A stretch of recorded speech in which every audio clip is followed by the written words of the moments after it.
Hello, hello, hello, hello, hello. How is everybody doing? Let's refresh this. And hey, all right, let's mute this. Let's wait for folks to show up. Let's keep this quiet. Hello, how are you doing, Mr. Abshire? Good to see you. J-Box, how's it going, buddy? How's everybody doing tonight? The Butcher, Big FPV, Travis Hansen. Good to see y'all. Let's see. So actually, this is just, this may be short and sweet. Who knows? Real quick question for y'all. Do you guys see any lag between my audio and my video? Good to hear it, Stacy. Daylight FPV is a coconut. The coconut is, so if there was an African swallow, how far could it carry a coconut? That's the question that I want to know. Thank you, J-Box. I'm very, very glad to hear that because I have been struggling. So I'm using StreamYard now, and it has been killing me in Chrome. I've had this awful USB latency that's been just absolutely murdering me, and I think it's probably shown up in a few of my last videos and whatnot. Anyways, the Butcher FPV continues to say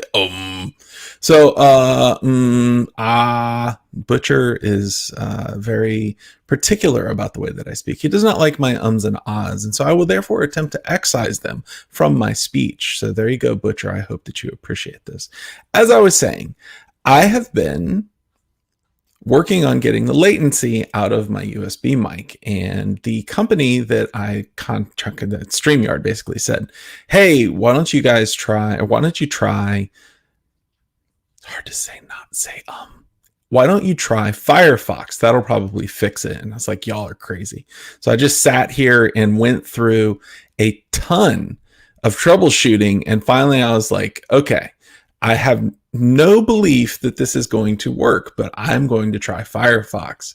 And I tried Firefox, and sure enough, the latency's gone. And I'm like, what the heck is Chrome doing in the background such that it processes this one mic with like 300 milliseconds worth of lag? It's enough that it is a pain to deal with. Butcher, how am I doing? No ums, no ahs. Damn it. Oh, so close. Landshark, let's talk about running Android or iPhone, Mr. iOS. Landshark, what would you like to talk about? The iPhone. So here are my thoughts on that. Android is great. I've actually run a lot of Android phones. I have done Android programming. I've done iOS programming.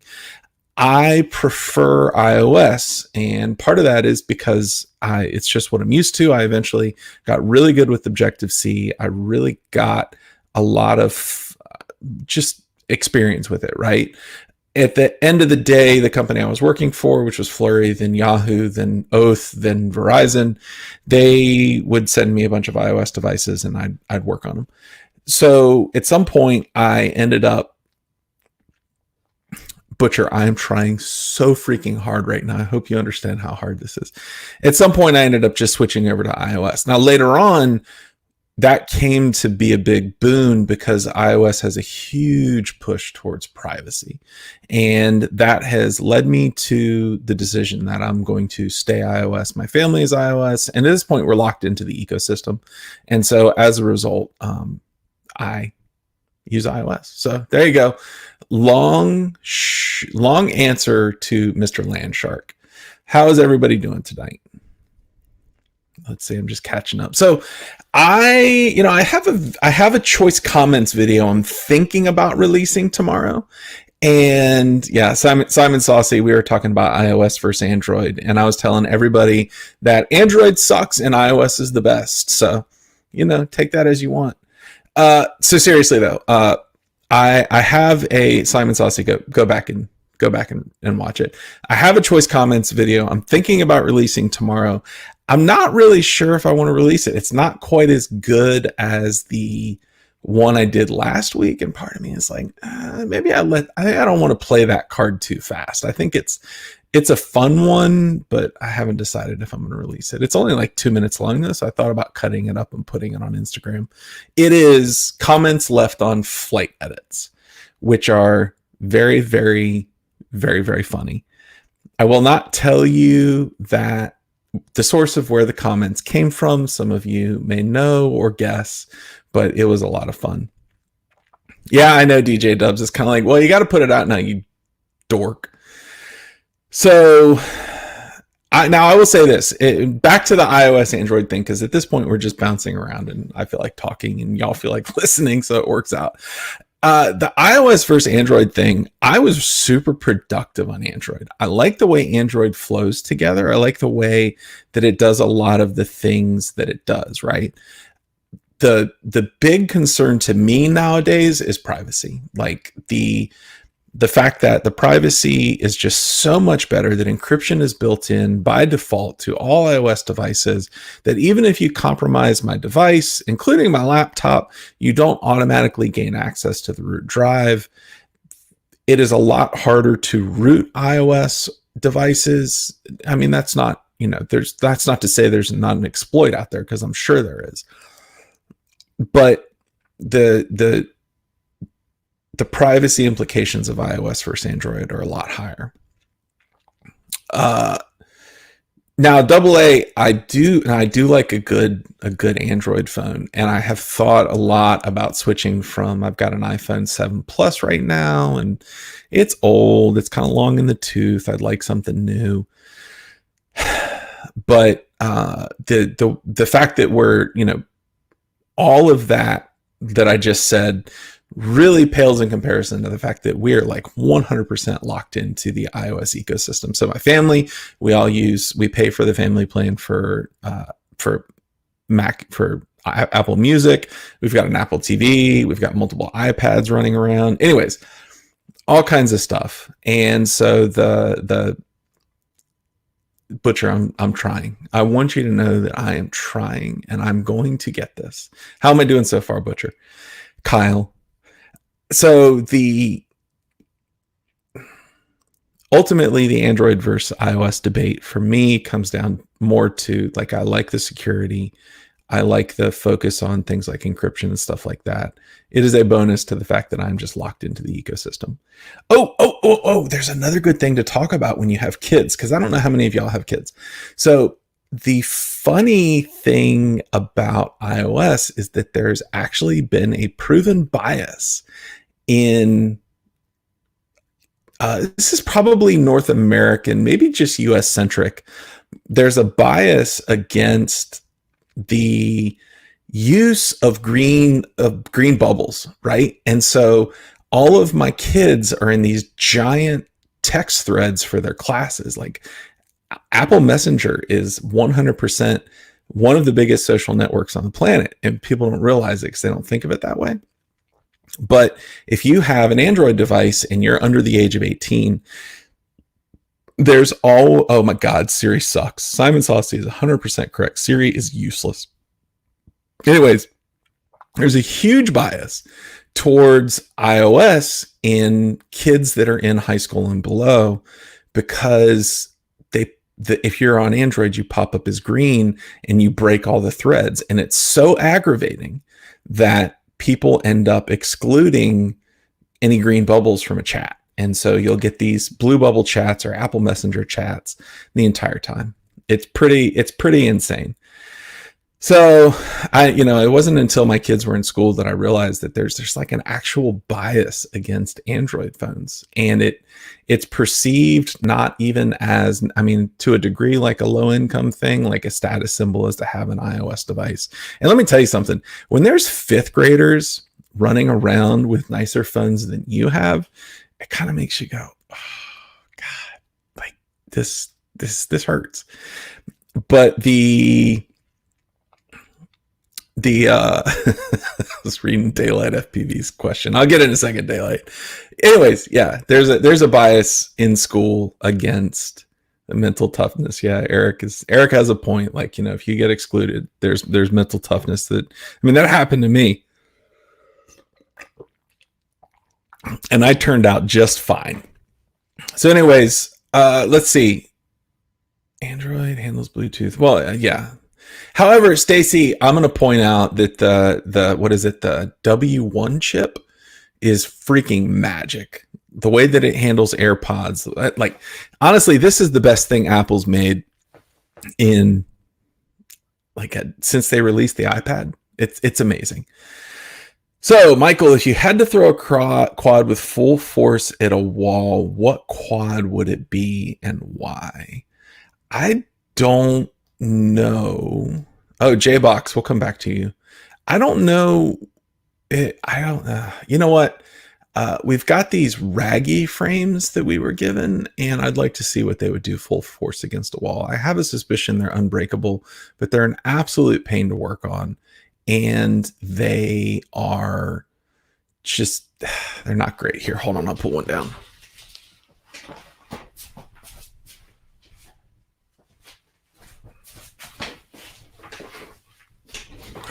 So this is the raggy frame. Here, let me get it closer. The Rotor Riot guys sold it for a little while. It's actually recycled plastic, and the one reason I really don't like it is the motor mounts. You can actually see that there's like just a teeny bit of space right here where the screws come in, and there's just no way to see if you're in the windings. And, ultimately you'll end up smoking it if you're in the windings. They're not, and then they've got this weird top plate, but hold on, my screen just went blank. They've got this weird top plate thing. It doesn't really mount it doesn't really mount a GoPro. It's an odd frame. I like the concept, but the actual execution leaves a little bit to be desired. I think you would have to fight really hard to break one of these, though. The way that they're made, and it's really light. It's not any heavier than a carbon fiber frame. I think you would have to work really hard to blow one of these up. So I'm gonna put it back.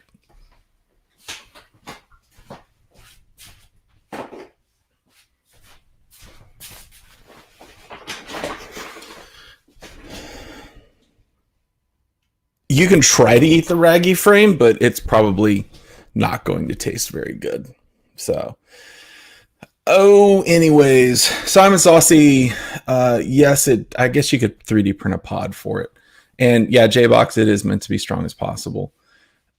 Stacy, I did not. I mean, he may have broken it on one episode.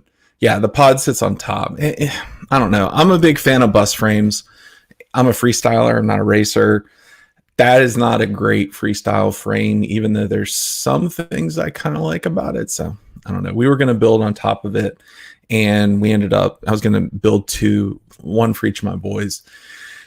And I think at this point, I'm just going to order some MQC Fusions and call it a day. All the components are great, and they're actually low kV motors, so it would be good for them not to have a huge amount of power.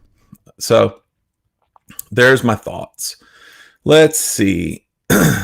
So J-Box had a comment that he's 17 and he's never seen that. J-Box, I mean, it's kind of apocryphal. I've read some articles on it, and I've seen the bias that my kids have, and all the kids have iPhones, right? So I might be wrong. It's possible.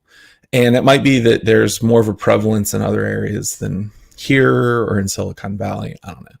But the iOS versus Android debate is always fun. I think we can all agree that Mac OS just totally blows. Damn it, I said that Mac OS blows Windows out of the water. So at least we can all agree on that. Landshark, you have started a phone war in the chat room. Very nice. Doc Murdoch, I did use to double fist, and it was kind of a pain in the ass. Yeah, so and it's funny because I've actually got like the Nexus 4 sitting on the shelf over there. It's such a great phone until you broke the back, and then you got glass splinters in your fingers. That was great. Is a banana faster than an apple? I would say the apple is faster. You can probably throw it harder. Simon Saucy, I don't know, man. So Simon Saucy's comment is Android versus iOS is not a fair fight unless you compare iOS to Pixel. I don't agree. Samsung makes fantastic phones. The thing about iOS is that it used to always be their selling point for so long was the camera. You could always count on the iOS camera. Now they've got I know, I love iOS versus Android. Hello, Mr. Tillman. Now they've got, now everybody leapfrogs. Google upped the game in terms of software a couple of years ago with the Pixel. And now, for a little bit, the iOS surpassed it. Now I think the Samsung S20 is like the reigning king, or the Note whatever. So it's just a constant one-up game, but the increment, it's incrementally smaller, right? So there's no one phone that's coming out in the next year that's going to just blow the competition out of the water. I do think that the way that Apple is going about the iOS chain so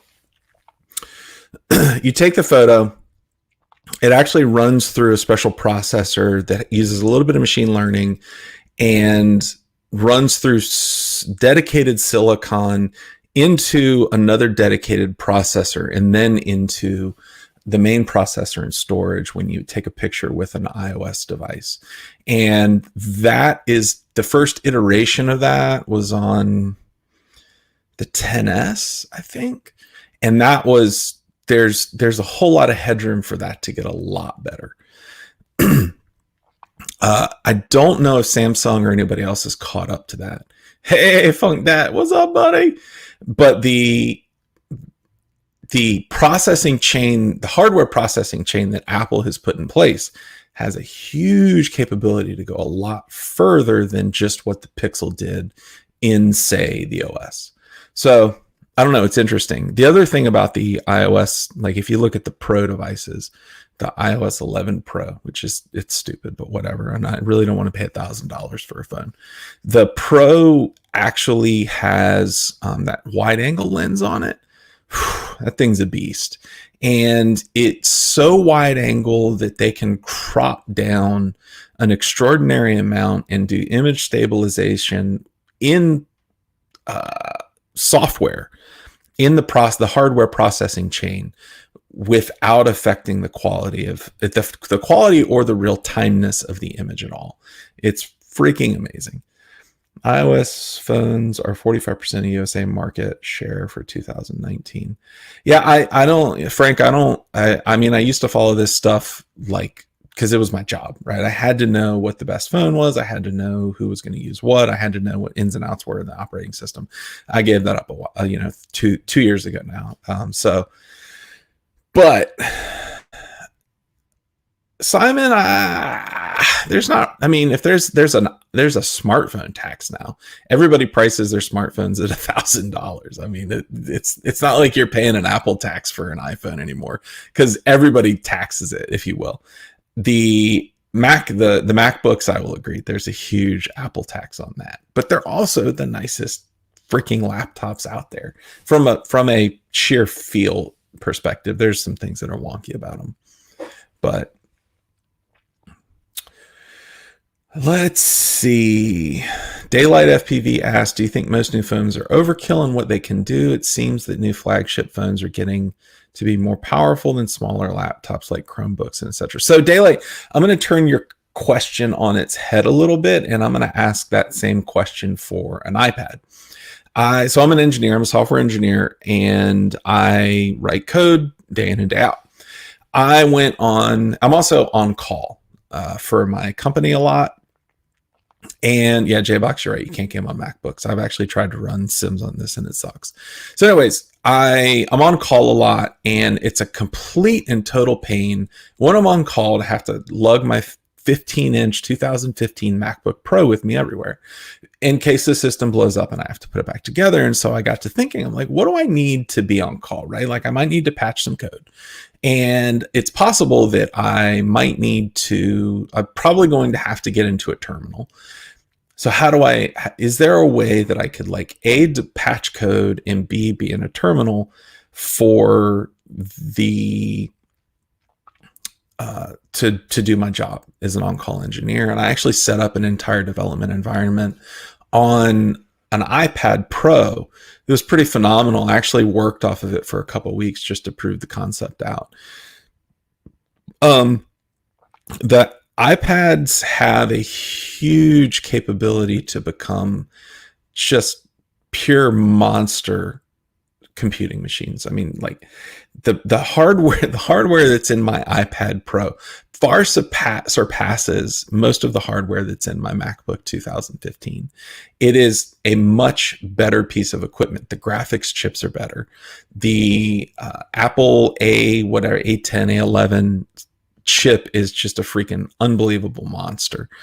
So, when you go back to asking, are most phones overkill?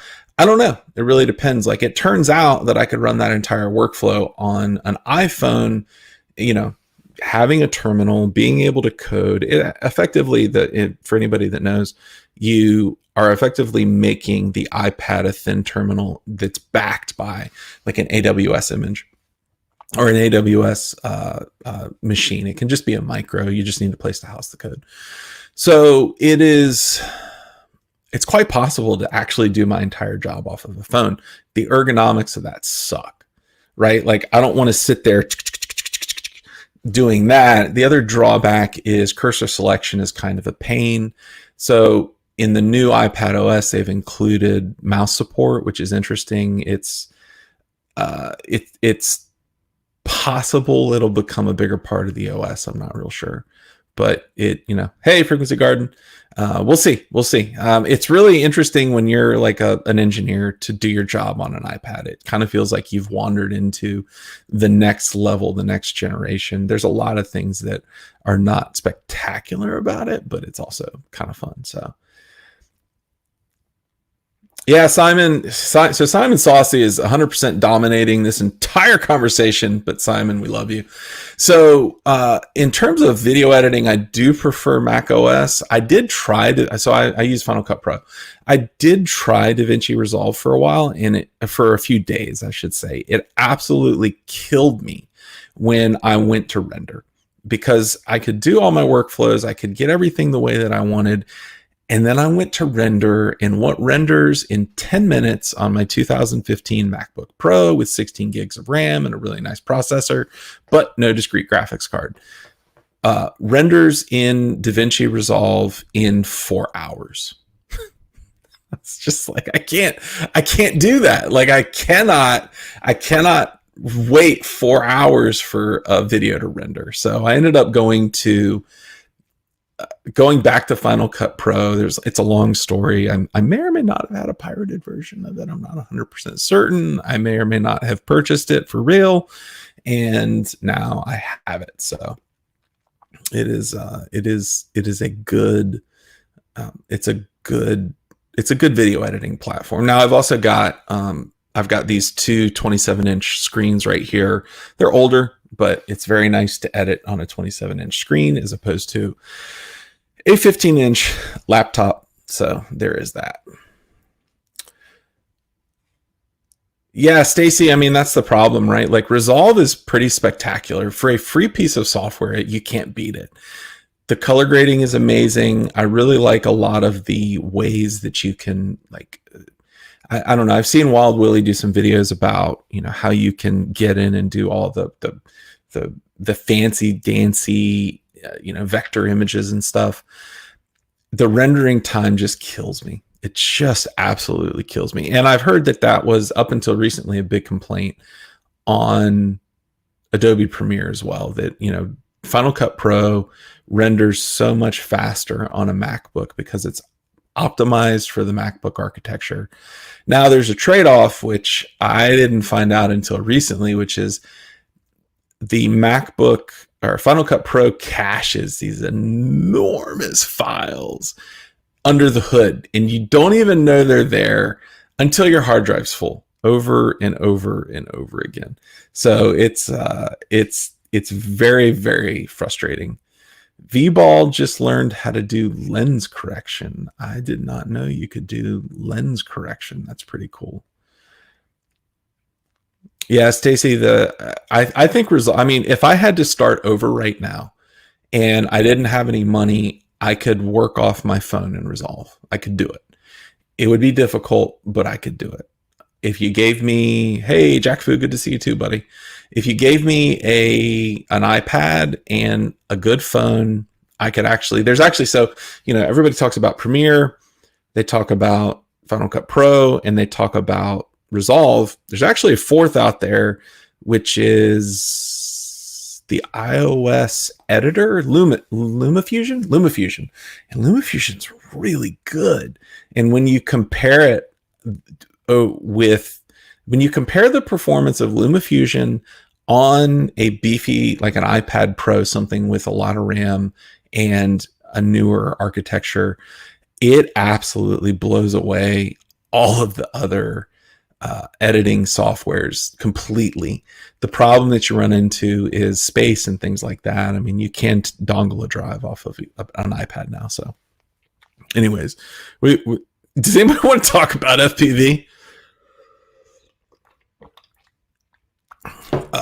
So let's see. Kyle, are you still there? How am I doing on the ums and the ahs? Is it better? Hello, Tornado. Good to see you. Have you talked to Vince Smith recently? He's such a great friend of mine. Let's see. Carlton, I got to catch up with you in a few days about the stuff you wanted. We'll give you a call soon. Sounds good, buddy. Anybody flying anything exciting recently? So here you go. Y'all will chuckle at this. I have been flying F3 boards since 2016. Okay. Hold on, they're on my desk here somewhere. So this was my go-to. It is the Red Rotor OSD, ROSD, Red Rotor OSD, and the X-Racer F303. I rocked these boards forever. They were kind of bulletproof until I dropped them. And let me take that away. There we go. I recently switched over to Joshua JB F4, right? I don't even know which version it is. I don't know if it has the bad 9-volt, whatever. And I was able to put Betaflight 4.1 on there. I put stock on. I had some D-Shot 600. I mean, it's not even D-Shot 1200, D-Shot 600. Yeah, Simon Saucy, that is old. Landshark, I had an SPF F3. It's on the desk somewhere. I just took it off. Let's see if I can find it. Here it is. This is one of the chips this is one of the flight controllers I was flying. So this is the original CL Racing V1. Let's see if I can clean flight. Let's see if I can get that in there. Look at that. Look at that right there. Let me get that. Can you guys read that? Clean. That is the original, one of the original CL Racing boards, the F3s. I was flying one of those. I mean, it's just, anyways, I had all these bobbles and shakes, but I didn't really care. And I switched over to the Bardwell F4 board. And I mean, maybe Bardwell's got some special sauce in there. I don't know. But I kind of doubt it. I think all the incremental things is Claudio, we'll come back to that. It actually was frame rate, and don't worry about it, dude. You're fine. So, anyways, I put the new Betaflight on the Bardwell F4 board, and I took it out for a test run. And the first time, so I flew it around my yard. There's a lot of trees around here. Chewed my props all to pieces. Like at one point, I punched out over my house, got caught up in a tree, bounced off my roof, hit the ground, turtle moded out of it, and flew it back. Everything was great. The props were just like chinked and dinked, and it was pretty bad. And I didn't get any prop wash. And it took until like the 4th or 5th flight without changing props to get prop wash. And I was like, what the hell, man? Why have I not been flying this before? This is freaking amazing. So anyways, I'm now a convert to to Betaflight 4.1 dot whatever and F4 boards, and yeah, it's amazing, right? So and if anybody flew back in like 2016, 2017, I mean, it was hard to do a power loop without prop wash, right? Like, it just, God, it's so amazing. Okay, going back to Claudio. So Claudio, you didn't do anything wrong. It's not that you did anything wrong. I don't know what you were recording on, but I'm pretty sure it was in 24 frames per second. And my video timeline was set to 30 frames per second. I actually noticed the same problem with Tornado. Yeah, the old Naze. Rugi did something with the old Naze where he put like the latest firmware on it and it flew like a freaking dream. But anyways, so Claudio, you didn't do anything wrong. It was actually a phenomenal flight. I really enjoyed editing it. I had a good time putting the effects on it. That was a lot of fun. But your frame rate versus the native frame rate for my timeline did not match. And so if you go back and watch it, you can kind of see this stutter. And the stutter is, I believe, from a frame rate mismatch. And I see this all the time when people will put, they'll do like vloggers, right? Like they do all this B-roll and they've got all this pretty stuff, but they're using a 24 FPS timeline.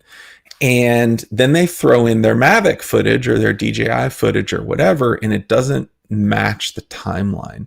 And I can see it, and I don't know that a lot of people actually notice it. It's kind of one of those things. I think once you see it, you probably can't unsee it. But I've never heard a lot of people complain about it. But even with really well-known drone pilots that tend to incorporate, let's say, vlogging material, B-roll, FPV flight footage, and DJI products, which you can probably guess who I'm talking about. I've seen this same thing where like they'll take the Mavic footage and it just stutters, just ever so slightly. And sometimes I think I'm imagining it, but I don't think I am, and I think it's a frame rate mismatch. It could possibly be a bitrate mismatch, but I don't think that's the case. So anyways, it's an interesting topic to tackle, because do you frame in 24, 30, or 60? And I used to film in 60, and I eventually settled on 30. And so I've got a Session 5. Yeah, Frank, and honestly, Frank, I really don't know if a lot of people notice it, but when there's a frame rate mismatch, it feels to me like sandpaper on the eyes. I'm just like, oh, I can't unsee it. No, I can't stop it. But it's also fun to kind of work around. And that's why I really enjoyed working with Claudio's, I'm trying not to say, I enjoyed working with Claudio's footage, because it actually forced me to be creative, to not necessarily cover it up, but just draw attention away from it, which is why I put all of like the inverted black and white effects on it. So anyways, all right. So 507 says he likes recording 60 frames per second, but with the Hero 8. So when you're filming in 60 frames per second versus 30 frames per second, a lot of time you give up. There's a bitrate trade-off, especially if you're filming in something high like 4K. With the Session, for instance, and I don't know the numbers off the top of my head, the Session 5 that I use, once you bump it up to 60, it actually degrades the bitrate a little bit. And so as a result, you lose different bit like color information and things like that. When you drop it down to 30, then you get higher bitrate, et cetera, et cetera. And when you bump it up to 4K, it becomes way more noticeable. Okay. And then if you're in, say, Super View, what is it?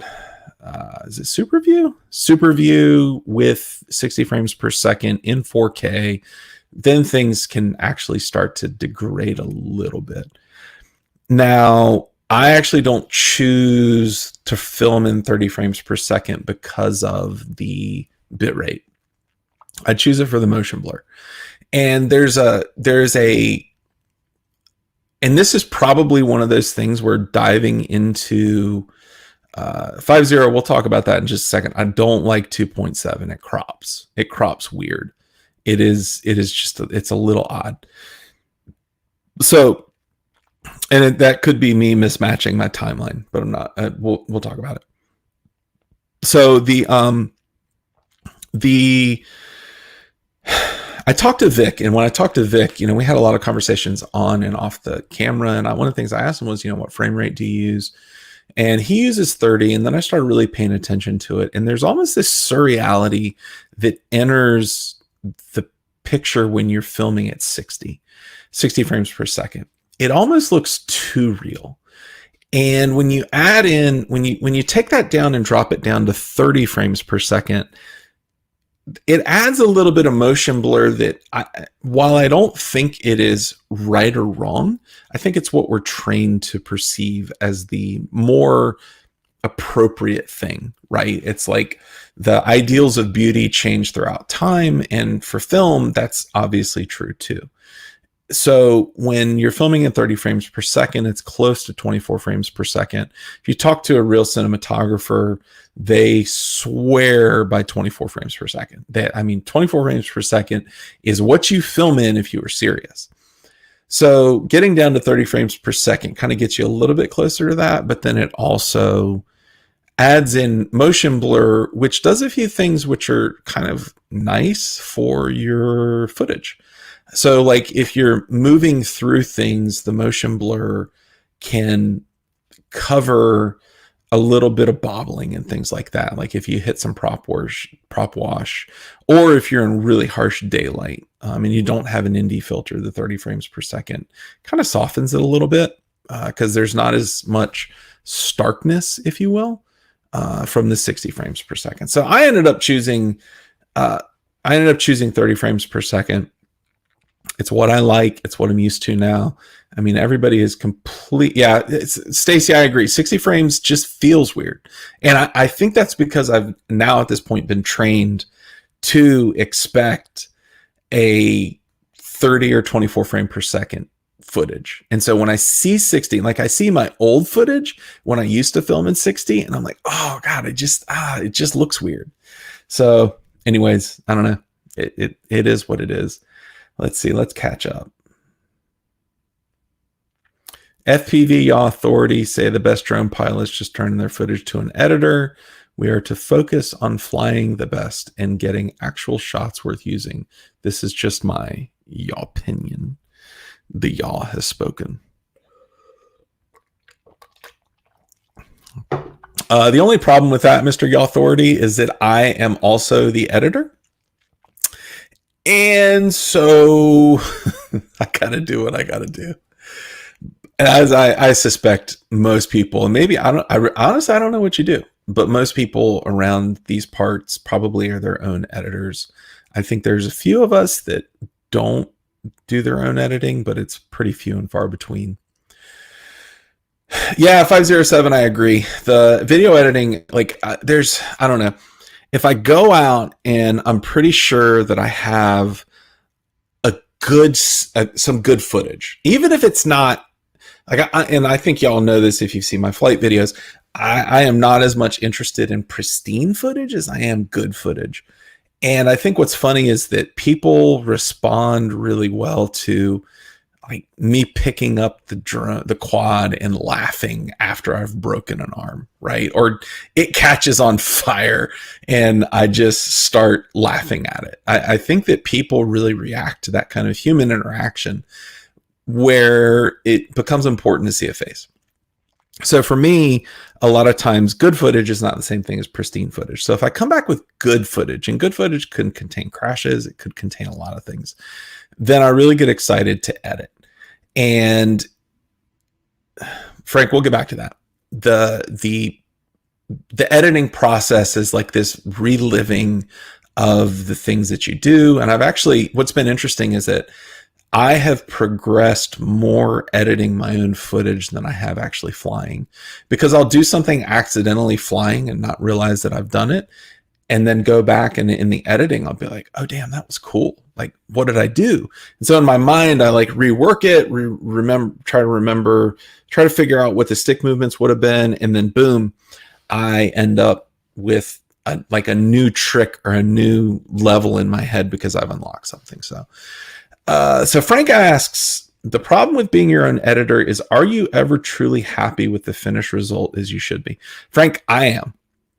And I don't know if I'm atypical, but I truly live by the motto, done is better than perfect. And that can be a cop out. And a lot of people can put out some shoddy crap because they want to say done is better than perfect. But at the same time, I'm not a super critical person. And so I'm not super critical on myself. I'm very introspective, which is different. One of my so I don't know if you guys have ever seen John Eska. John Eska and I, he's Johnny 5 FPV. We've gone back and forth. He has a review channel and I have an interview channel, right? And we've talked back and forth about, I was like, John, why don't you do interviews? He's like, I'd be terrible at interviews. He's like, why don't you do reviews? And I'm like, I'd be terrible at reviews. When I've done a few reviews and I'm like, oh, this is fine. This is okay. Like, I can live with this. That's not what people want to hear. They want to hear, this is good because of this, this, and this, and it's bad because of this, this, and this. Whereas my mentality as a reviewer is, okay, I could live with this. That doesn't help anybody but me. Conversely, so that part of what makes John so good at what he does is that criticality that he brings to the table. Now, he and I have talked a lot about his editing and filming technique. He has a film background, which really helps. And he lines things up to basically bang out an entire video in a single hour, but he's very prepared going into it. He has some very specific things that he is very, that he includes. And I don't know that he's ever 100% satisfied, but he also lives a little bit he lives by the rule of schedule. He gets everything out on a schedule. And I've broken my schedule recently, but that's beside the point. Yeah, Frank, a lot of people are too critical to be truly happy with what they get. So I'd say you are fairly remarkable. Well, I don't know, man. I mean, I only live in my own head. And, for me, it's all about capturing fun and joy and stuff like that. I don't know. I go back and I look at my old edits, and some of my favorite edits are either, stuff that my kids were doing where we were flying around, or just like funny stuff that I've goofed off with. So, like I said, I'll never be a top pilot, but I can sure be a pilot that enjoys it. Simon, yeah, I mean, I don't know. The question is not like, what if you turn it on the head? Even if it's not up to your standard, even if it's not pristine, is it good? Is there something in it that you can use? Is there something in it that you can tell a story? Right? Like, a lot of my stories in my flight videos recently have been something caught on fire, or I tried a trick and it ended in this disaster, or I'm going to, like, even with the thing I did for the editing challenge, where I had John Eska, Claudio, Stacy Abshire, and then Primitive FPV. I took all of their flight footage and I set it to different versions of Lose Yourself by Eminem, so covers. And then for the last one, I put the actual song. It was fun. And there were things that I tried in there that I've never done before, like rewinding an entire sequence and chopping up the songs and things like that. It was a lot of fun and I really enjoyed it. And so, like, Simon, I would challenge you, as opposed to coming back and saying, hey, my flight footage is not perfect, I would look at it from the perspective of, what did I try to do while I was out there, and was I able to capture it? And if you do that, and if you look for elements of a story within your footage, I think that you'll find that it might, even if it's not perfect, it might be suitable, if that makes any sense. A lot of people don't see the impact because they watch it once and they enjoy it. Yeah, I mean that, and like 507 says, I don't know if any of y'all have done any stage performing. So I've been a musician for most of my life. I've done a lot of stuff on stage, and there's this moment, I play guitar and I sing, and there's always this moment on stage where you go to bar something and you bar it at the 4th fret and you're trying to play a 3rd fret G, right?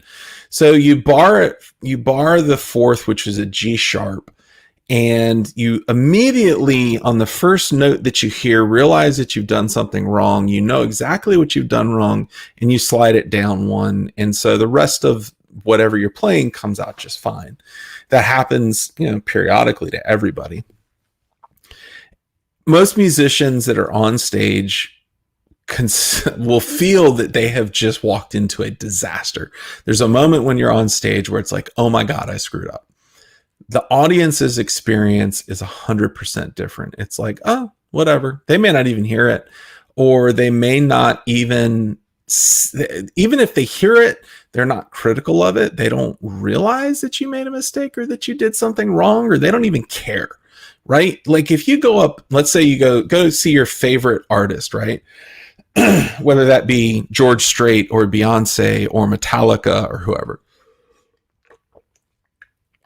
If James Hetfield were to jump on stage and play a wrong note one time in Enter Sandman, I wouldn't care, because I'm there to watch James Hetfield. I'm not there to watch perfection. And back to 507's point, a lot of people, if they're watching your video or your flight edit or anything else, they are not looking for perfection. They're looking for you. They're looking for the experience that they get. And that's different. If we were all flying for perfection, then none of us, hardly any of us, would put things out, right?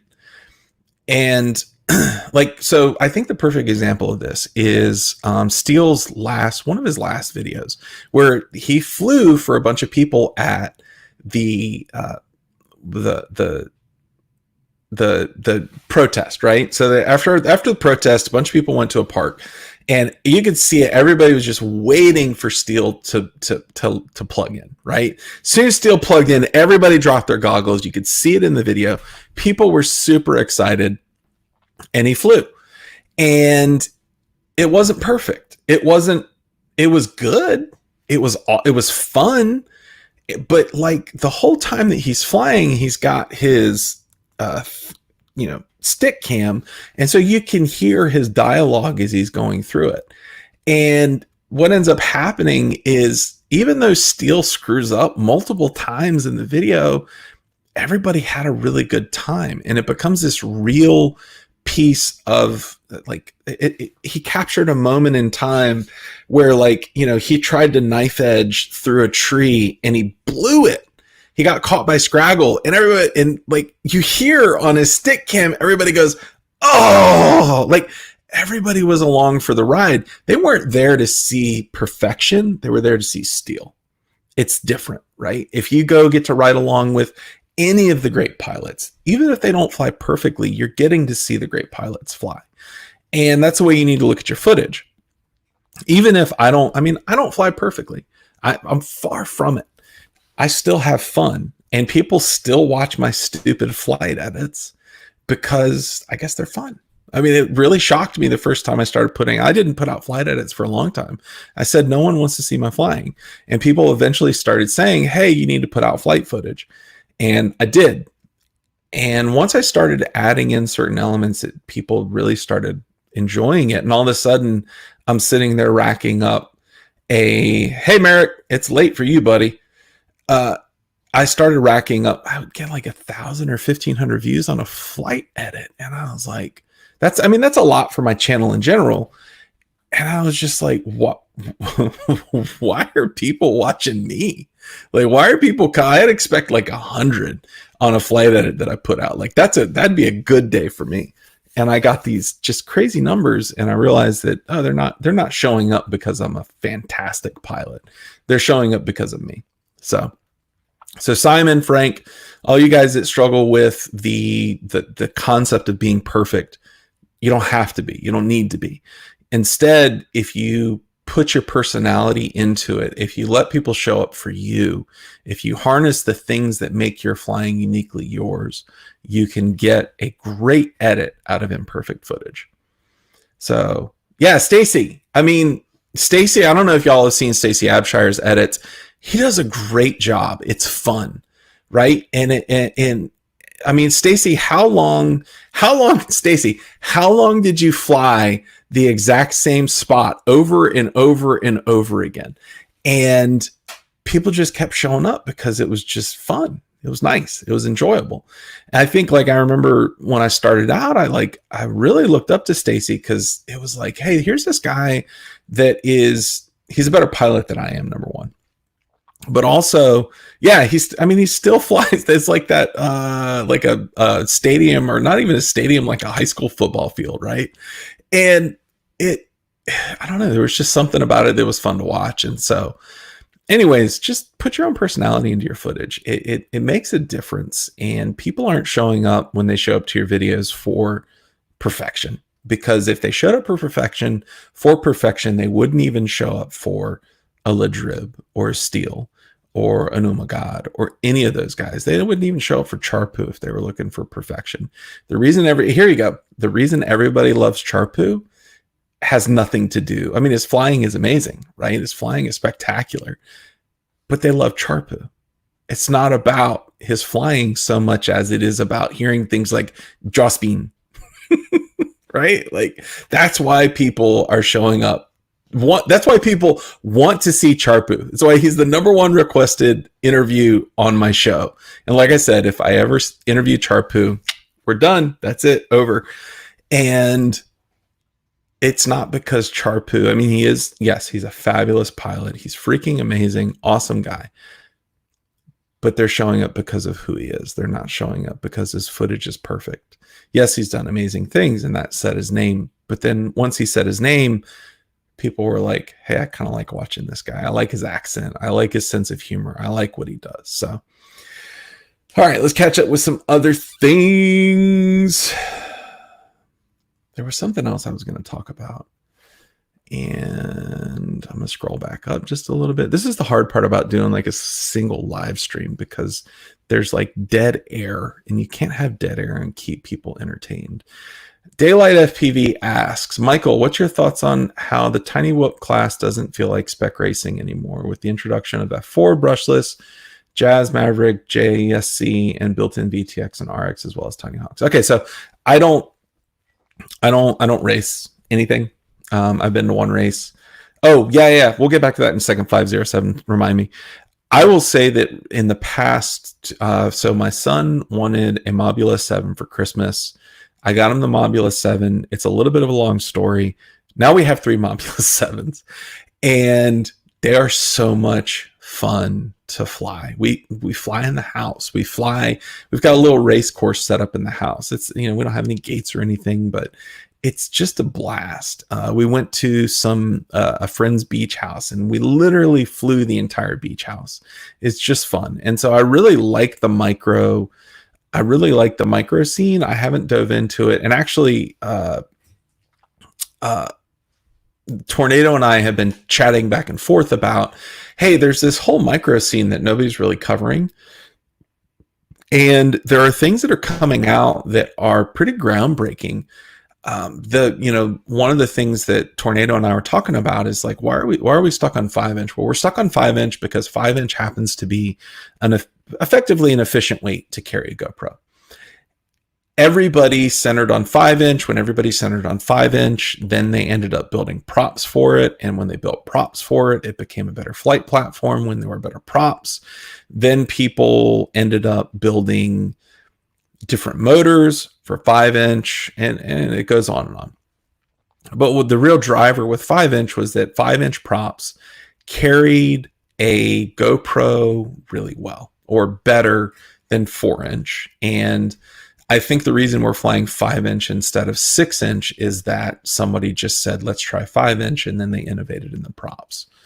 Because, going even back to 2016, 2015, people were still flying bi-blade bullnose props, which just were terrible. 6-inch props were hard to balance, etc., etc. So we ended up with 5-inch. I just saw a video from Justin Skinner the other day that absolutely blew my mind. He was actually flying a Mobula HD. And the Mobula HD, I think it's got the Tarsier on it or something. It captures HD footage. It was at night. It was kind of lit. It wasn't like it was like a street, right? And the footage was awesome. By Tornado, the footage was awesome. It was amazing, and it was the first time that I've ever looked and said that might be the future. Like there may be one day, especially if all the FAA stuff happens, whatever. Which I think I think it will be altered in some way, but that we're not going to talk about that tonight. Even if everything goes well and we can still fly 5-inch, I think there will be a huge market for micros, especially once we get to a CADX turtle. Thank you, Frank. I couldn't remember which one it was. Especially once we get to the point where you can capture GoPro quality or near GoPro quality on a micro.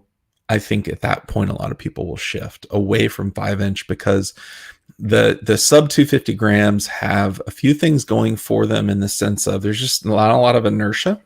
And so since there's not a lot of inertia, there's not a lot of weight. They don't break they can break, but they don't break as easily. They can be flown in circumstances that are too risky to fly a 5-inch or smaller. They go through gaps better. There's just a lot of things that they can do. Yeah, Bren the Wizard 3-inch is, I don't know. I think if you can get a sub 250 3-inch, it might be interesting.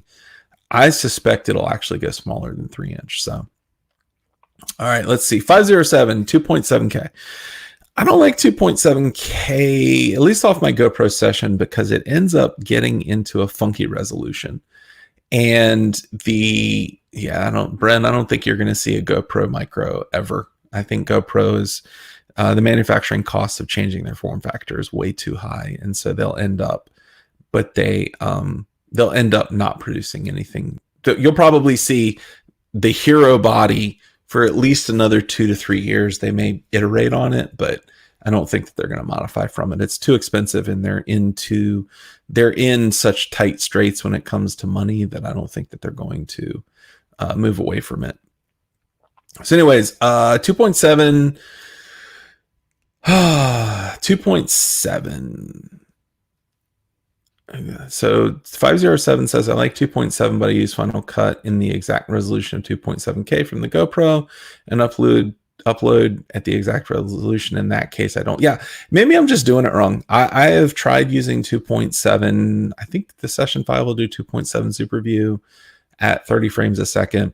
And it just ends up in a weird resolution. It ends up in a weird crop for me. I end up with a lot of black bars around the edge, and then the video is like, it's just odd. I don't know what it's quite possible I'm doing something wrong. A lot of times what I'll do, and I think everybody knows this trick by now, is that even though I'll film in 1080, I up render to 4K so that I can get the better codec on YouTube so that the 1080 looks better. So, Stacy says you have to set the resolution custom in Final Cut, as I remember. I think that's probably true. I do with my editing. Up until recently, I've done a lot of. I tend to go for a 2:1 aspect ratio. I saw Peter McKinnon do it, and I was like, that's awesome. So it actually helped with the side by side as well. So, but that's a different story. I'm almost out of water, which means we're almost done. So, and I've been talking for an hour. Damn, this was just a test. Micros, Gregory Hurst. With the micros, I can help you out. Hello, Steel Rain. How are you doing, buddy? I have a mixed config that makes micros fly like a 5-inch. That's Gregory. One thing I do want to do is I want to try 5-inch in freestyle, but not just like little freestyle. Like I want to throw micros over trees and big trees, the pine trees, the 80, 100-foot pine trees that we have around here. I want to see how they do. I'm looking forward to that. So 507, that's probably what I'm doing wrong then. Yeah, it can't auto detect the 2.7 from the GoPro. Yeah, that's probably what I'm doing wrong. No, the Vanny's back. FPV freestyle. Hi, I am Michael Rollins and I like to drink. Actually, so V-Ball, this is water. I quit drinking a year ago, almost exactly. The last time I had a drink was when I interviewed Drew. So do you prefer pickled slices or spears? Oh, that's a tough one. We'll get back to that. Yeah, the last time I had a drink was when I was interviewing Drew. It was I don't know. I don't miss it. Pickle slices or spear. It depends on if it's on a sandwich keg. If I'm putting pickles on a sandwich, I prefer slices. If I'm eating them with a sandwich, but they're not on the sandwich, then spears all day long. That's the only way to go. So 250, 300 gram, 3-inch can do stuff like that. Yeah, I mean, I don't doubt that the 3 inches can do that. I am more keg. I'll take them fried every day. Hello, Bobcat. The 3 inches, yeah, they can. I have no, like I flew a 4-inch for a long time. You put a high kV 4-inch or 3-inch together, you can get a lot of power. I'm really curious what the true micros do, the 1 or 2 inch. I think, if you can get a 1 or 2, I don't even know that they even go by inches at that point. If you can get a 1 or 2 inch that carries an HD camera and can do good freestyle, I think you've won the market. So let's see. Any other thoughts, questions, philosophical quandaries? Let me just look back through here. What's your thoughts? Yeah, we already did that.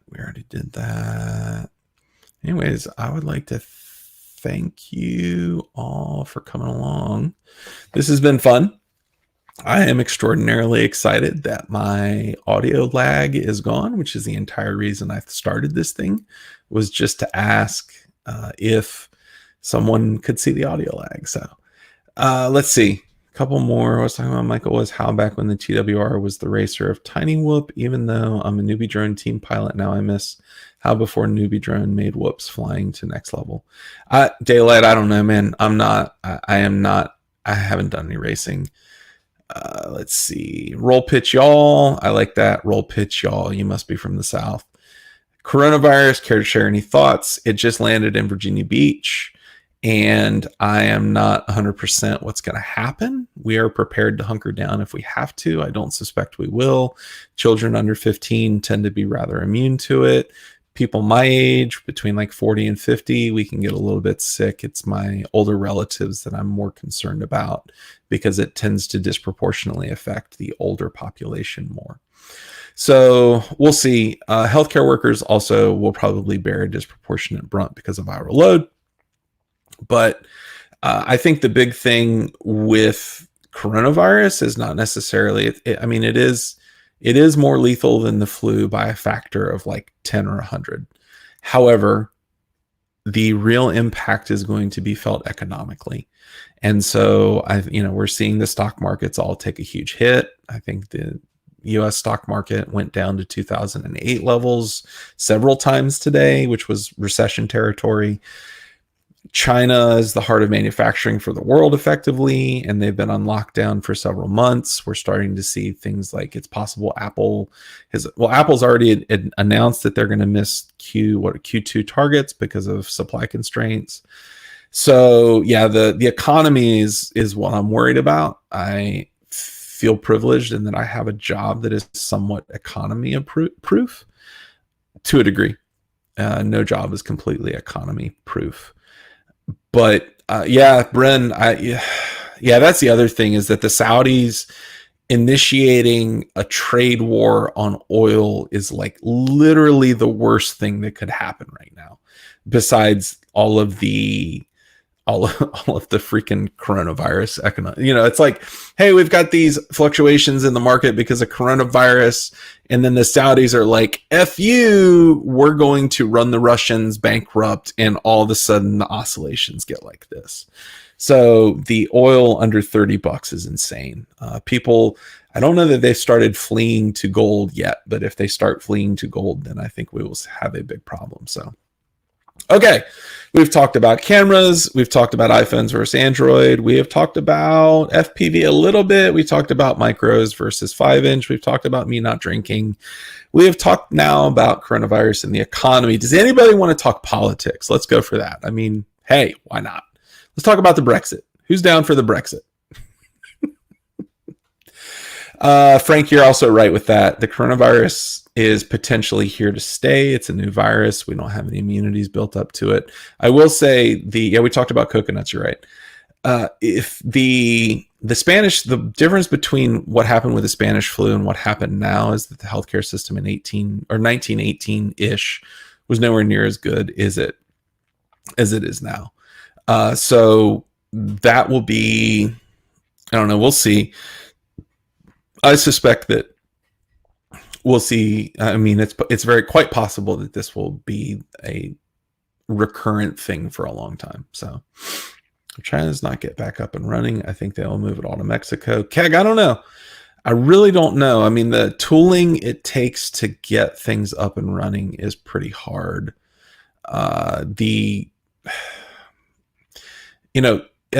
Manufacturing parts, physical things is one thing. Manufacturing electronics is another. And the tooling for manufacturing electronics is actually more important than the parts to a degree. So we'll see. And yeah, as to everybody that's talking about the election, I have no idea what's going to happen. I know who I'm not voting for, and I don't know who I'm voting for. So it's very interesting, the current economic or political situation in the U.S. And then you throw in the coronavirus and you throw in things like the economy getting shaky at the last minute. I really don't know what's going to happen. So if I could predict all that, then maybe I would be a whole lot richer than I am now. So, all right. So it's best not to talk about politics because that just pisses people off. Thank you, everybody, for riding along on this impromptu segment of the Michael Rollins Show.